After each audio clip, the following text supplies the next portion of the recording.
For a prison corrections officer, it's your worst nightmare. 2 inmates armed with high-powered weapons take control of a tower. For SWAT teams, there's no way in.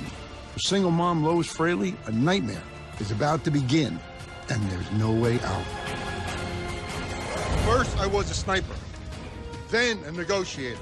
Now I teach thousands to use words before bullets. I'm Dominic Messino. These are the stories of America's best hostage negotiators and the lives they've saved. This is the Lewis Prison Complex outside of Phoenix, Arizona. 4,000 inmates, maximum security. At the center of each compound is a tower. The officers in the tower maintain a constant vigil over the yard and the surrounding buildings, which are approximately 50 yards away. This is where Lois Fraley works. When prison corrections officer Lois Fraley gets ready for work on the graveyard shift, she and her daughter have no idea her life will never be the same. I took great pride in wearing that uniform. This was my career. This is what I was going to do for the rest of my life. She worked with people who weren't basically in there for skipping Sunday school. That's what she used to tell me. She's like, they've done some bad things and they're serving their time for it. So my whole thing with getting into the Department of Corrections was to make a better life for my daughter, not for me. I was used to her being gone all night. She'd leave a little bit after I got home. We'd eat dinner and she'd be gone. Each night, Lois Fraley makes a 30-minute drive from home to Lewis Prison. On this night, her shift will be anything but routine.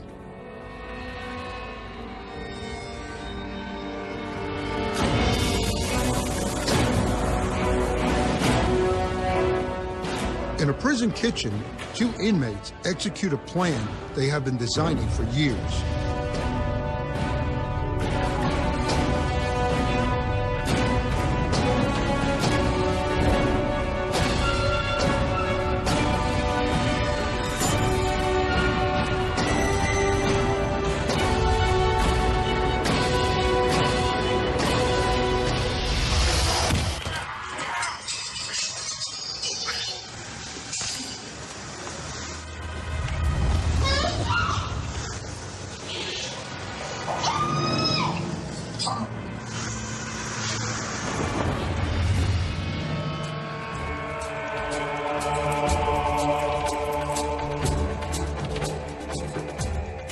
When Lois arrives for work, she's stationed in a watchtower with 21-year-old officer Jason Ott.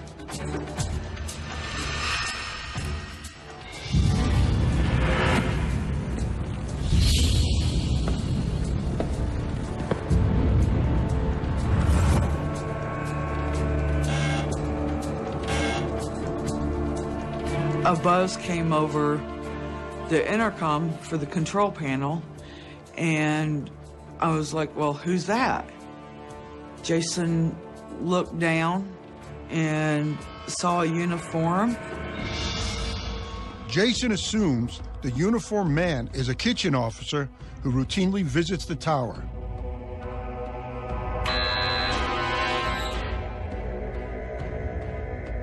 I said, hey, who is it? He's like, I don't know. And this rumble came through my stomach, you know, that there's something wrong. It just did not feel right.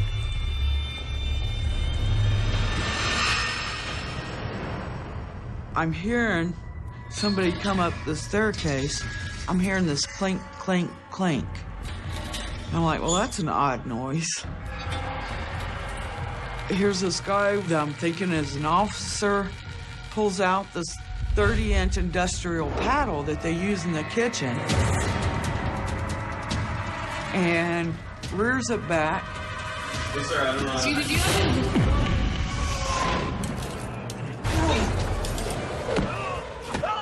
And I'm thinking to myself, what is going on? What's going on with this officer? He's freaking out. I go after him like a football player.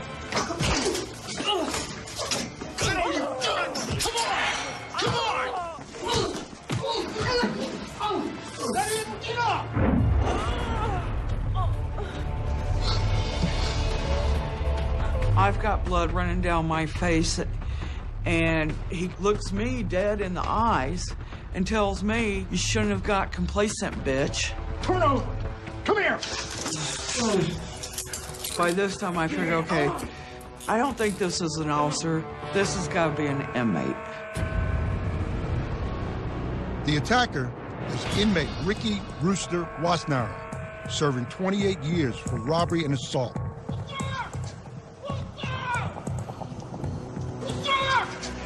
The cellmate is Stephen Pony Coy, serving a life sentence for robbery and rape. When Coy makes a break for the tower, officers try to stop him. Wassenaar finds and loads an assault rifle.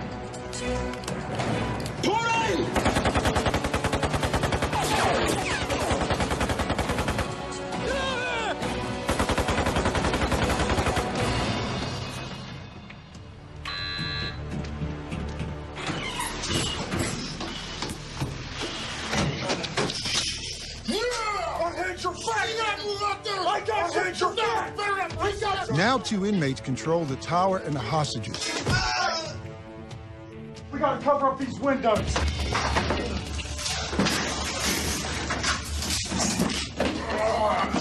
Wassenaar and Coy cover the windows so they cannot be seen. Jason's beat up. He's got blood gushing from his face. And my main concern is him. I need to make sure he's okay. Try to get him out of here alive.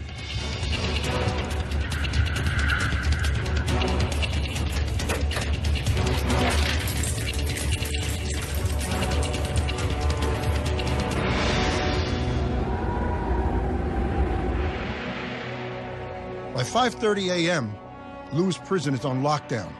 4,000 inmates are confined to their cells. Snipers take positions on rooftops. Within an hour, the first attempt is made to contact the hostage takers.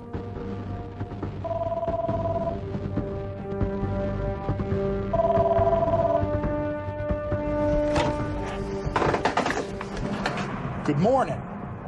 It's the sergeant, and he asks Wassenaar, "What's going on? Why are we doing this? Why don't you go ahead, just come on out. You know you're not going to go anywhere." He tells the sergeant, "You know, why don't you get a negotiator in here?"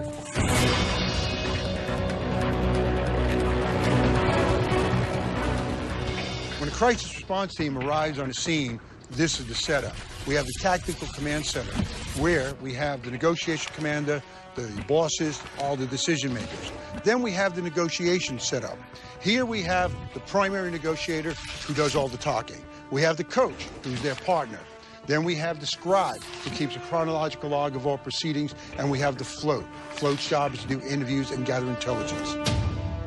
Among the first negotiators to arrive are Ruben Montano, deputy warden with the Department of Corrections, and Kip Rustenberg, detective with the Maricopa County Sheriff's Department. The first step, figuring out who they're dealing with and why. Wassenaar, a very weird individual, really cocky. It was as if he was in his own world. He wasn't crazy, but he always wanted the upper hand. He's an individual that liked power. There was documentation in there as far as his mental status, being a sociopath, and so we knew that we were dealing with a pretty hardcore guy. Coy was more the follower. I don't remember him too much about doing anything other than following what others said for him to do. And in this case, there he is following Wassenaar. But Wassenaar's escape isn't well planned. He's in the tower, but now he needs a way out. Okay, I'm gonna make this very, very easy on you. First of all, you can get us a chopper. And I want it landed Right into the yard. His demands were outrageous. He talked about a helicopter, he talked about a vehicle, he kept saying the things he would want. An hour later, he would change again. Well, why don't you just give Give us a handcuff key. about that? Handcuff key? I know a couple people here that would really, really appreciate that. I'm accidentally hitting the wall, and the wall is closing more and more on my handcuffs. So within time, my hand swells up to about twice its size. The official response from command is to delay the request for the handcuff key.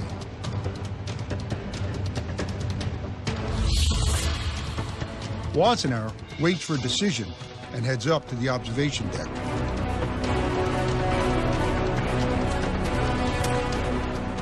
People are saying, you know, well, why don't they shoot him? Why don't they shoot him? First unit to command.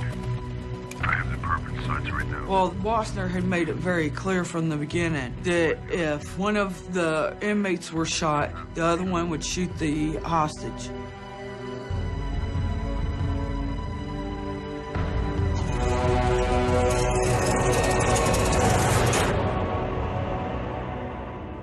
Hours pass, still no handcuff key.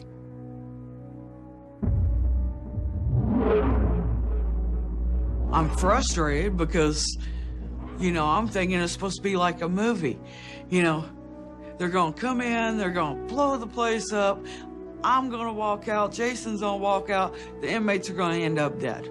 Well, in the movies, it's only an hour. Reality, it isn't.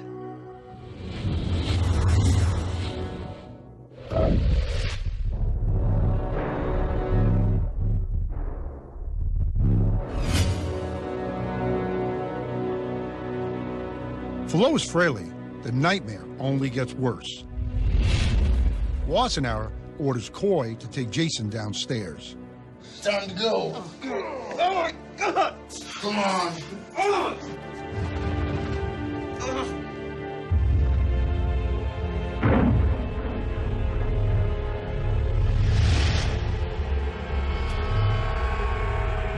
This drop of emotion just came over me. And I knew what was going to happen.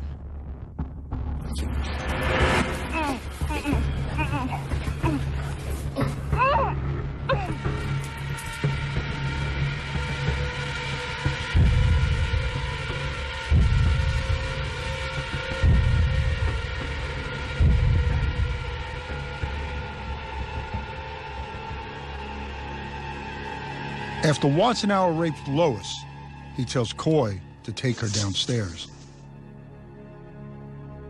I always knew that I could be raped. That's not the problem. You know, usually, you know, I thought once you've been raped once, hopefully it doesn't happen again. You don't hear too many cases of multiple rape victims, or survivors, I like to call them. But, so now it's in my mind, how much more of this am I gonna have to take?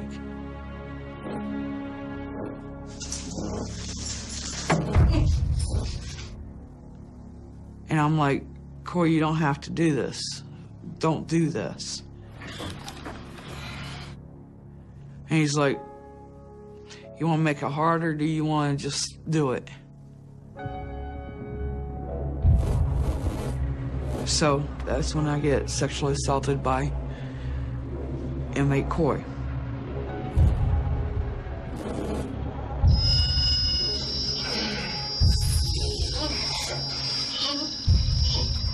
For Lois, it's only day one of her ordeal. She's just hours away from what will be her one and only chance to escape.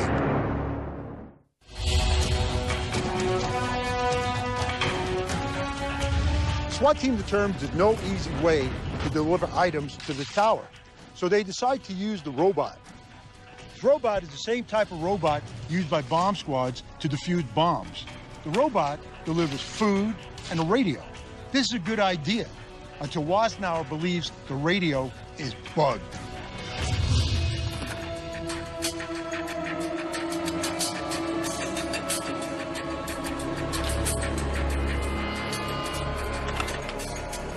Hey, I asked for a radio, not a microphone. Wassenaar had come by this long, slender piece, and Jason made the comment, oh yeah, I have a radio just like that at home. It's just part of the radio. No, it's not, you idiot. There's nothing in that radio, Ricky. I'm tired of talking to you. I want another negotiator.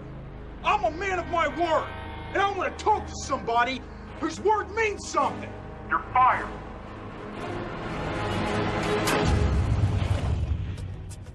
Now this is tricky. Can you let a hostage taker have that kind of control? Who goes to the plate next? Wassenauer considers himself something of a ladies' man, so they go with a female negotiator. They said I'll humor him, stroke his ego, and although it was quite nauseating, I played into it. Hello. Hi, this is Kip Rosenberg. Well, hello there. Ricky, you're obviously a very intelligent man. I had to empower him enough What's that? to make him feel that, all right, well, she takes me serious. I think we can make things work. Good. 30 hours into the standoff, the robot delivers a handcuff key to the tower. Coy loosens the cuffs, and Wassenauer puts Lois to work. Get on your hands and knees where you belong. You don't get up until I tell you to. You tell me, hey, bitch, come on. Time to clean. Right over there. Pick it up. Start mopping, start sweeping. Clean this place up. And I wasn't ever known as Fraley or Lois. It was woman, bitch, or dyke. That was my names. After 36 hours, more help arrives. At the request of the FBI, Bob Ragdale and Jan Dabina from Phoenix PD are brought in. Chuck Scoville from Tempe PD joins them a little later. When you first start talking to someone, it's like the first round of a boxing match, and I wasn't there for the first day. You're kind of feeling out this other person. What do they want? What are you willing to give? That kind of thing. What is it that you need, Ricky? The overall goal is getting our officers out alive. So we had to keep focus on getting about what we want, and we wanted the officers back. Do you think it's possible that you could bring the hostages out where I could see them? Command asked for a welfare check to determine the health of the hostages. Wassenaar would unhandcuff me. He'd have a leg iron attached to my ankle. I would go up the stairs to the hatch.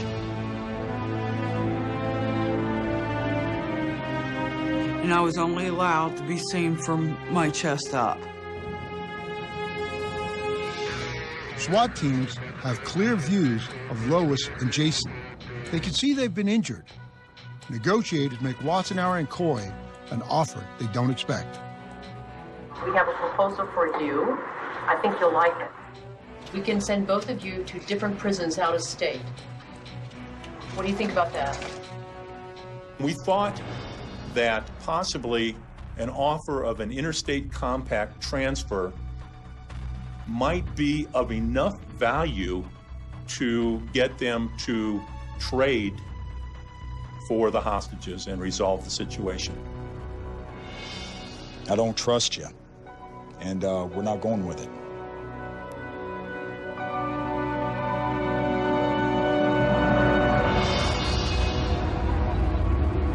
That night, while the inmates sleep in the tower, Lois decides it's time to consider making a move. I finally got my hand not so swollen, and it was getting back to normal size, and I had been playing with the cuffs and playing with them, and I was finally able to slip one off.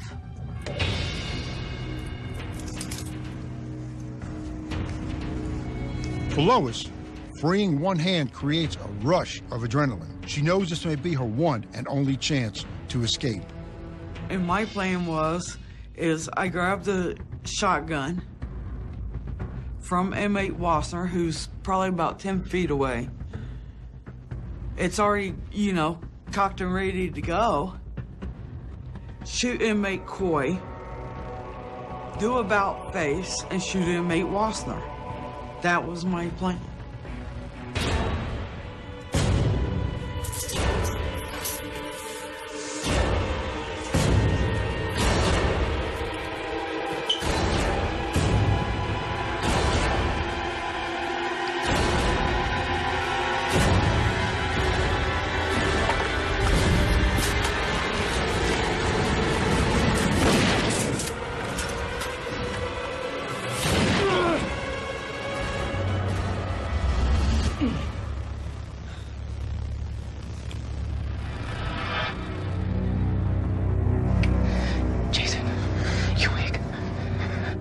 But when I nudged Jason and asked him, what do you think?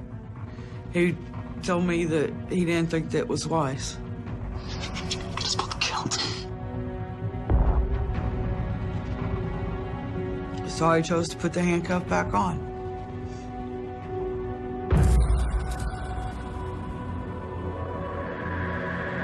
I think if I would have got the go-ahead, I think I would have done it. But I wanted that support, and I didn't get that. Lois doesn't know it, but Wassenaar will soon decide it's time to release one hostage. What he does surprises everyone.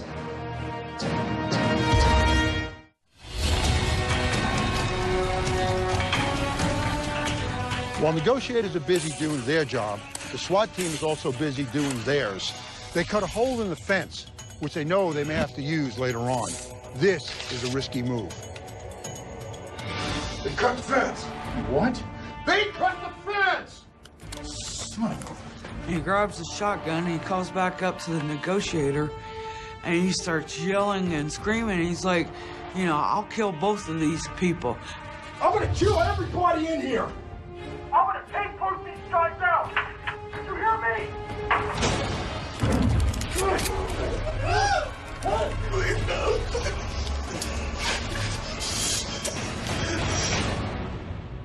I remember him pointing the gun at me, and my reaction was, you know,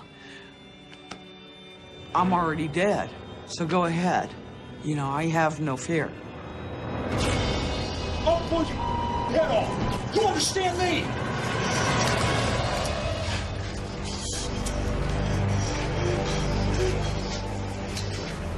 Negotiators know they have dodged a bullet. Now, the command team wants to spend less time negotiating over small issues and more time finding ways to solve the crisis. But that doesn't work for Wassenaar. When are we getting the sandwiches? Inmate Wassenaar wanted to get into getting some food. He started to tell me what type of sandwiches he wanted. We want Subway sandwiches. Footlongs. And at that time, I basically told him, I said, you're not going to get Subway sandwiches, Inmate Wassenaar. You're basically going to eat the same food that I'm eating and the same food that everybody else at this prison is eating today. You're gonna get what we're all eating here. You don't hear very well. Can you hear this? Pony, cut her finger off. Just calm down, okay? Just give him the food. You want to hear some screams? Give him the food. Don't go there. Cut her finger off, Pony. Take it off.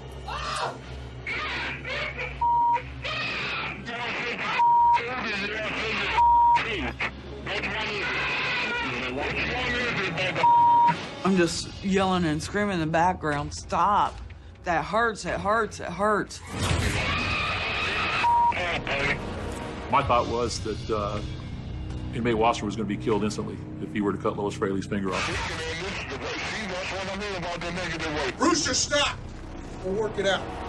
After what seemed like an eternity, but in reality was probably 60 seconds or less, he basically realized that he wasn't going to get the Subway sandwiches. Pony, knock it off. Stop. What else you got? He agreed and he accepted my offer that I had been making, and our offer was that you're going to get the same sandwiches we have. The next thing I know, everybody's calmed down and I get my pinky back. But all that over food. The same night, Wassenaar asked for more food. Pizza, roast beef, refried beans, enough to last for days. To get it, he's willing to free one hostage. The next morning, Lois wakes to hear the news.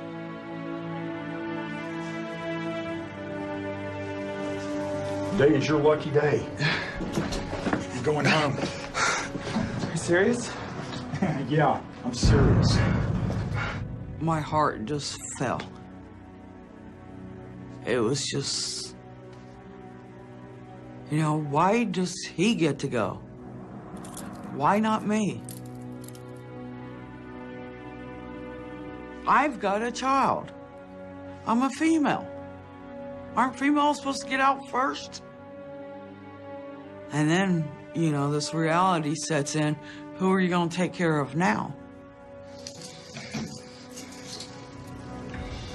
I'd given him my wallet and my keys. And basically just told him to my family I love them.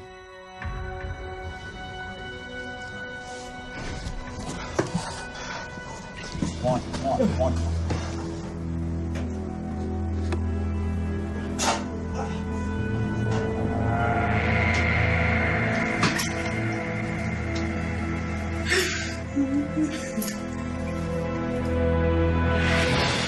What's going on down there? We have the victim inside. Repeat, we have the victim inside. He is going down the ladders right now. First unit, what's your location? Cover it.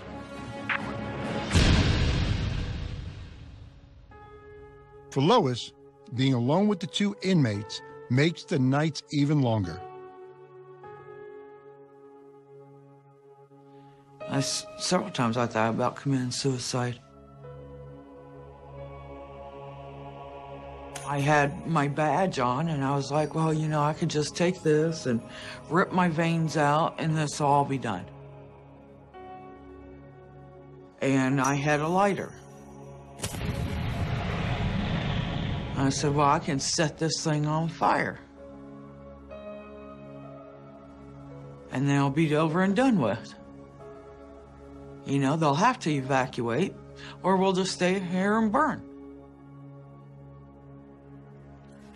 And, you know, I told Kyla I was sorry, you know, in my heart and in my mind. But that I was just done. Lois has no idea, but her family's been watching Kyla since this ordeal began. And they've been trying to keep her from learning the news.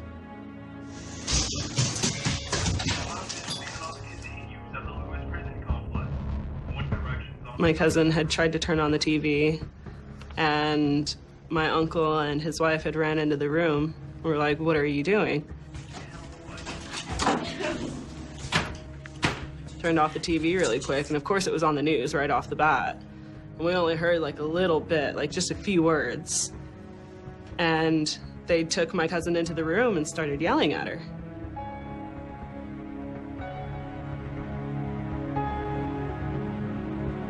I want to know what's going on, you know, where is my mom?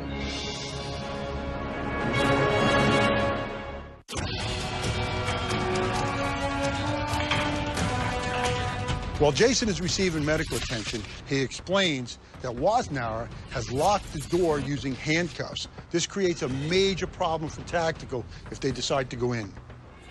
With no way to get inside, the command team tries again to coach the inmates out. This time, they use Wassenaar's sister as a third-party intermediary. She urges him to seriously consider a transfer to another prison. I said I wouldn't come if they didn't do that. They're going to do that, and then we get to see each other, because I miss you. But Wassenaar doesn't take the bait. A day later, the commanders turn their attention to Stephen Coy, putting him in touch with his closest relative. You know I've always cared about you. Really? I think it's time to end all this. I mean, you kind of got to ask yourself at some point, Stephen, I mean, what other options have you got? I was 100% convinced that at the time that inmate Coy was going to come out of that tower at the request of his uncle. So I was very surprised when inmate Coy decided not to come out. On the 10th day of negotiations, Bob Ragsdale takes over. He tries a different angle, as a neutral mediator instead of a police negotiator. I told him that I would take his concerns to the Department of Corrections, and then I would bring the concerns back.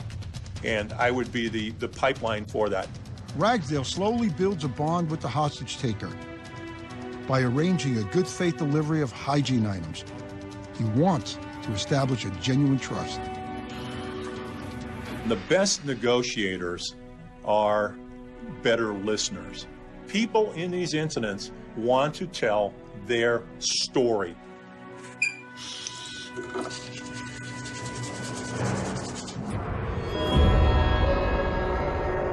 After 12 days, negotiators wonder if Wassenaar and Coy are turning on each other. Wassenaar is in the middle of a conversation, and he starts whispering. And he starts saying Coy's gonna kill the female. He started turning on Coy, saying that he wanted to rescue Lois, but Coy is the bad guy here. I want to be the hero. I kind of looked at Wassenaar, and I was like, that don't sound right. I'm gonna send Boney to the top part of the roof. What are you saying? I'm telling you, he's all yours. He's like, y'all need to take him out. He's gonna kill her if you don't. And I don't want that to happen. So take him out. Take the binoculars and get your ass up there. Come on, come on. Wassenaar was like practically shoving him up. Come on, come on. Coy's like, man, they'll probably shoot me. He's like, oh, they're not gonna shoot you. You see me up there all the time. Go out there, check out the view. Look at all the snipers.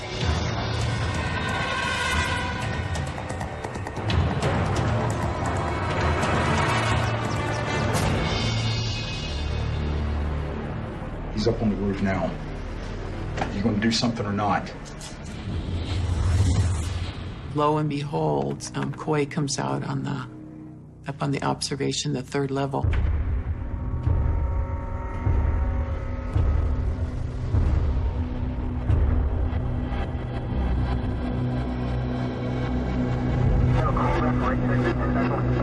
First and second units, wait for further orders. Negative, stay nothing further. Just Candy in the corner. I think Wassenaar was expecting us to take him out. Do you have a visual? Do you have a visual? Copy that, first unit.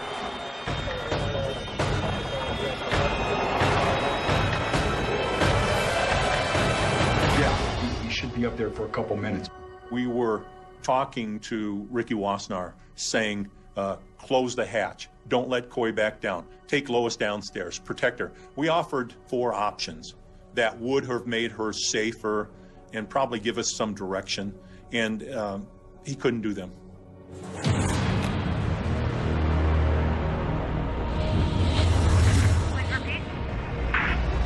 I think Coy went up for about 5 minutes, if that, and then came right back down. He was too freaked out up there. Got a clear shot, please advise. Man, please advise.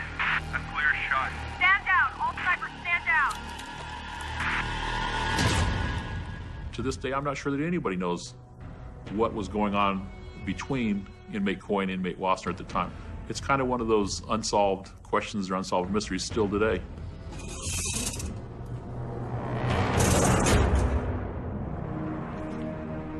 For Lois, there is no end in sight. You know, Wassenaar had asked me if I was ready to die. And I looked him dead on in the eyes and I said, you know, I've been waiting to die since the moment you walked in. And I stared at him, dead eye. I wasn't crying, showing any emotions. You know, if you're gonna do this, kill me now. Let's get it over with. That's how I felt. And I think he knew that. I think he knew that I wasn't afraid to die. Just when Lois is about to give up, Wassenaar makes his own offer that seems too good to be true. But he needs proof he can trust the negotiators.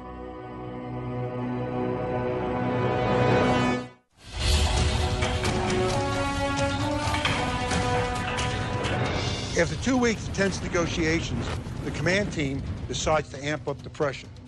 Tactical turns off the electricity in the tower. What the hell's going on here? Are you kidding me? The power's off. What are you looking at? When the electricity turned off, the doors locked and nobody could go downstairs to use the bathroom. They were locked in place. Negotiators decide it's time for a changing of the guard. Bob Ragsdale talks to Wassenaar one last time before going home. I'm taking some time off. Why? The decision was made to up the pressure, change to a different negotiator, maybe a little more hardline approach. You're coming back, right? And I didn't know if I'd be back or not.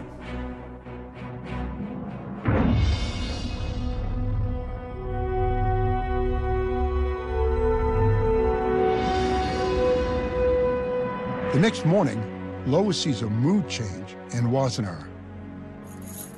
Inmate Wassenaar let me go and sit up on top of the hatch and kind of look out. I remember looking out and going, gosh, is this the day that we're actually going to end this?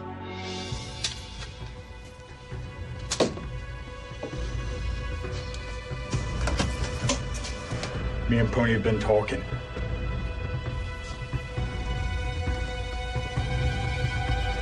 We feel like it's time to end this thing. Well, that's good news. At 10 a.m., Wassenaar tells negotiators they'll accept the interstate transfers if a few final demands are met. But you gotta turn the electricity back on, man. They wanted that electricity back on, they wanted some steaks, they wanted a beer, they wanted clean clothes, and they wanted the property from their cells to be transferred to where they were going. And one other thing. We want Bob back onto the phone. Bob was honest with them, and he listened to them. And so, ultimately, he really liked, I think, the way Bob was just an honest, calm, listening person. Steak, beer, and Bob.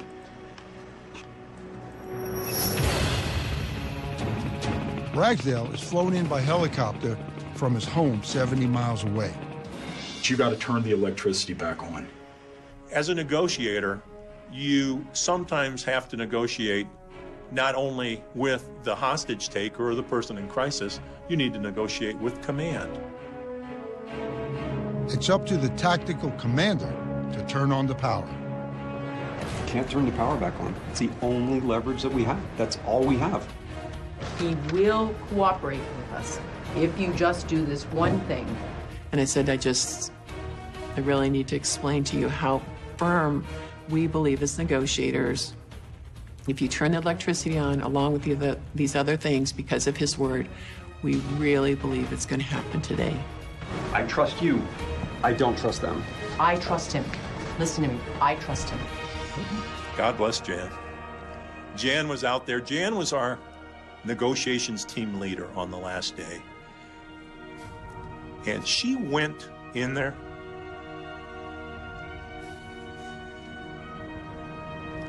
She went to the carpet for us. I will take the fall if it doesn't happen. That's how sure I am.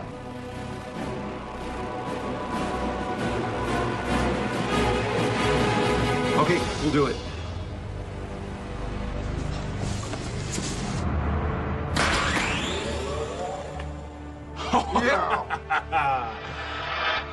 Within 30 minutes, the tactical team delivers the transfer paperwork and clean clothes. Let's do this.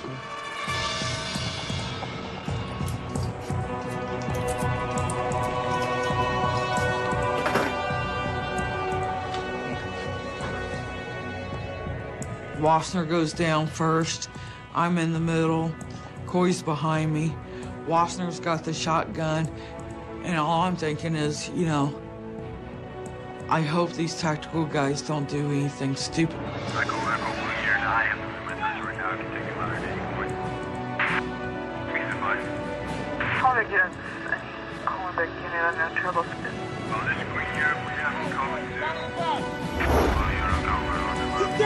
After 15 days, the ordeal is finally over.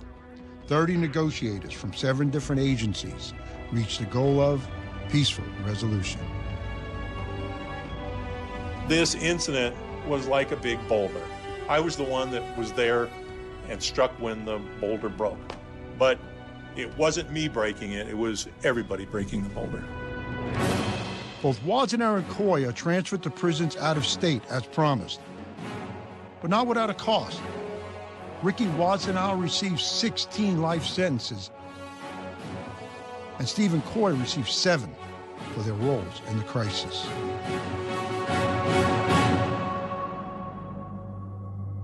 Lois's ordeal as a hostage is over, but her pain is not. After she got out, all she did was rock. She would just sit there and just rock and cry.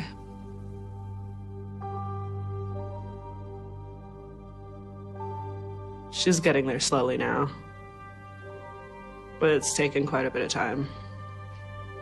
I'm proud that she's my mom. I'm proud that she made it out and she's a survivor, basically. I mean, I couldn't ask for a better mom. I knew that I had a long road ahead of me.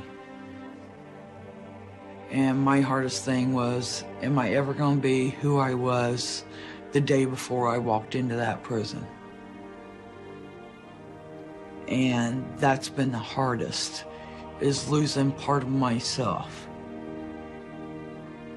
But one thing I have noticed, because it's been seven years now, is that whatever was lost back then, something new has come. I learned that, you know, my biggest thing is patience is a virtue.